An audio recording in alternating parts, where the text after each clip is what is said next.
ای نام تو بهترین سرآغاز، بی نام تو نامه کی کنم باز. ای یاد تو مونس روانم، جز نام تو نیست بر زبانم. با عرض سلام و خسته نباشید به شما خانواده های محترم. با بحث مشاوره خانواده در خدمت شما عزیزان هستیم. انشالله که همه بیان بالا و تعدادمون که بره بالا انشالله بحث رو آغاز میکنیم. الان 300 نفر. خوبه. سلام دوستان، سلام، خسته نباشید دوستان. انشالله سوالاتتون رو بپرسید تا دقایق دیگر به سوالات شما عزیزان پاسخ خواهم داد. بله دوستان هم تازه اضافه شدن، دارن میان بالا. سلام، خسته نباشین دوستان. اگر در خانواده مسائل و مشکلات حل نشود، افراد مسیر زندگی خود را یاد نخواهد گرفت و در جامعه دچار مشکل خواهد شد و اینجاست که خانواده باید به یک فرد متخصص یعنی روانشناس برای رفع مشکلات خانوادگی خود مراجعه کند. امین، سفره رو جمع کردی؟ بله، مثل این که تعداد دوستانمون دارن بیشتر میشن. بله ممنون، به 500 نفر رسیده. تشکر، سلام دارم خدمت شما دوستان عزیز.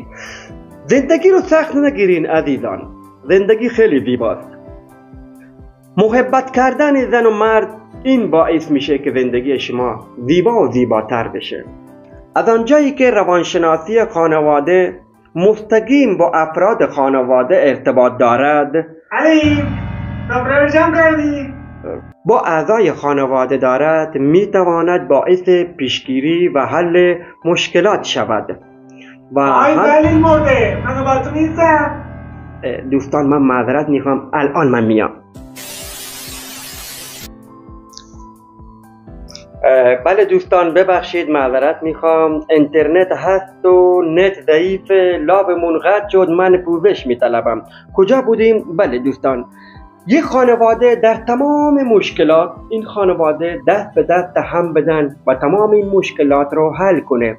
دوستان اینجوری نباشه که مرد خانواده بگه چون من مرد خانواده هستم، بزرگ خانواده هستم، دست به سیاه‌سفید نزنم. نه، اتفاقا مرد فرمانده خانواده است و باید مدیریت کند تمام مشکلات رو. با کی؟ با همسرش، با بچه‌هاش بنشینن و در مورد اون مشکل بحث کنن تا مشکل حل شود.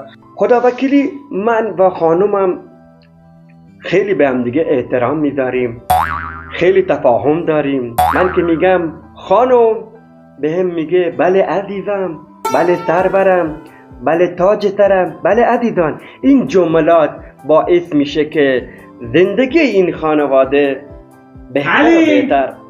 خونه رو جارو بزن، من بچه رو آماده میکنم.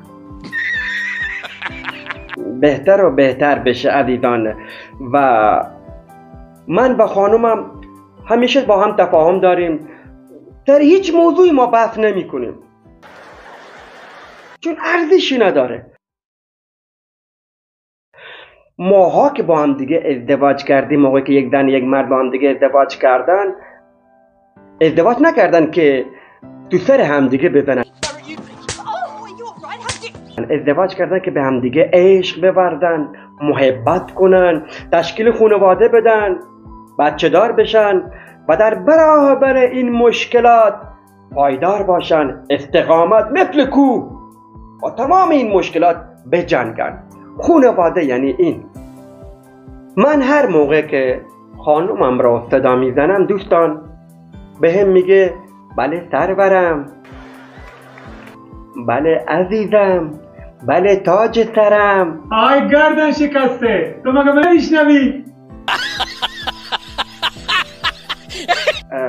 بله دوستان من معذرت میخوام، زندگی آپارتمانی همینه دیگه، صداهای همسایه ها میاد و میره، شما به دل نگیرین. کجا بودیم؟ داشتم میگفتم که انسان، زن و مرد به همدیگه رو تشویق کنن. بله عزیزم، بله تاج سرم، بله قربونت برم. این جملات عاشقانه باعث میشه که یک خانواده زندگی خوبی داشته باشه. احترام به همدیگه احترام بذاریم و مطمئن باشید این گونه اگر باشه هیچ مشکلی تو اون خانواده نخواهد اومد.